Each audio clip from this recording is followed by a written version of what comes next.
Всем привет! С вами проект Power Device, и сейчас мы поговорим о процессорах, а в частности о тротлинге на телефонах Xiaomi, Redmi и Poco. Вкратце объясню для тех, кто не знает. Тротлинг – это когда при сильном нагреве процессор скидывает свою пиковую мощность на ядрах, то есть занижает свою производительность. Друзья, тротлинг в наших телефонах сделан не просто так, это все рассчитано. Например, когда вы играете в какие-то весомые игры, требовательные, чтобы ваш процессор сильно не перегрелся. То же самое может происходить в каких-то требовательных приложениях. Процессор начинает перегреваться, и он сбавляет свою мощность.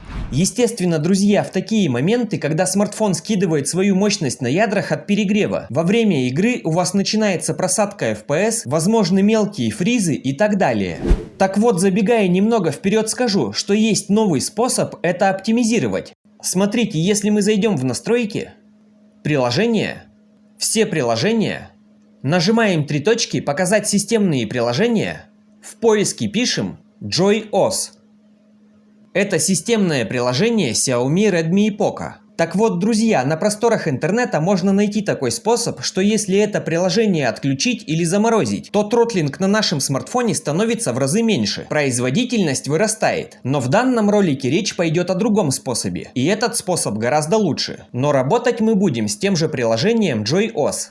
В первом способе нам нужно было выгрузить из системы это приложение перед игрой. И, к примеру, через это меню это невозможно сделать. Смотрите, я нажимаю «Закрыть», эта кнопка неактивна. Чтобы данное приложение выгрузить из системы, нужно было заходить в Play Market, нажимаем на свою иконку, справка и отзыв, как удалить приложение с устройства Android, справка.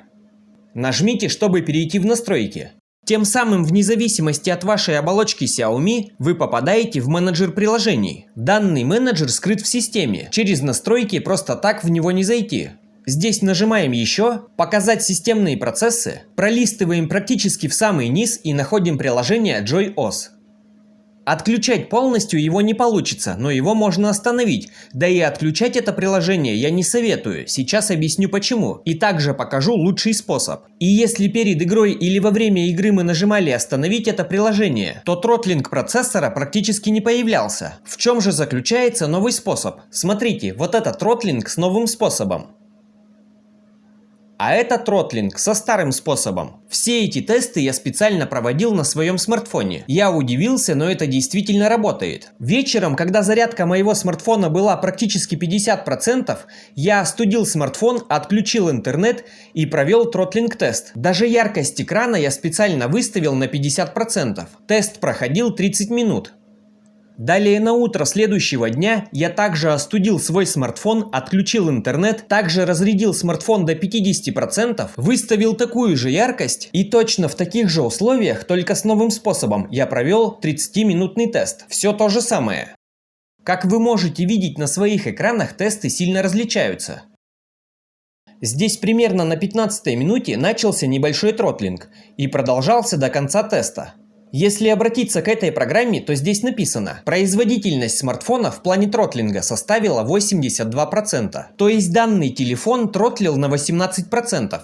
А здесь, друзья, график вообще без тротлинга. Был один какой-то небольшой провал, и то он даже не дошел до желтой зоны. Программа нам говорит, что ощутимого тротлинга вообще нет.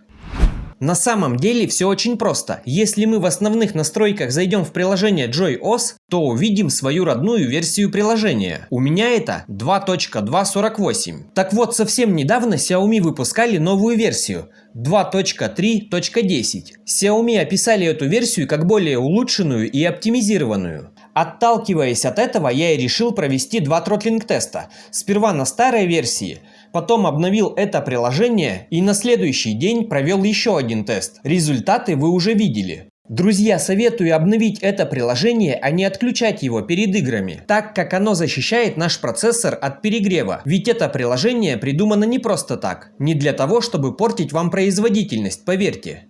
Еще раз, это моя старая версия JoyOS. Теперь нажимаю «Обновить приложение». Снова иду в настройки. Обновление без проблем ставится. Как всегда, данное обновление оставлю в своем телеграм-канале Power Device. Пожалуйста, не забудьте на него подписываться. У меня там много полезных приложений и информации для всех Android смартфонов. И также, если вдруг вы захотите сделать такие же тротлинг-тесты, В Play Market пишем Throttling Test, скачиваем вот это приложение, нажимаем настройки, выставляем вот здесь 30 минут, нажимаем Save. Обязательно перед тестом даем отдохнуть своему смартфону, чтобы он полностью остыл. Потом отключаем всю геолокацию и интернет и запускаем тест. При этом смартфон всегда будет включен, не нужно опускать шторку и так далее, просто его не трогаем. Если у вас возникнут какие-то вопросы, пишите либо в Telegram, либо здесь, под этим роликом, постараюсь помочь. На этой ноте желаю вам только качественных девайсов и правильных настроек. И до встречи в следующих роликах. Пока-пока.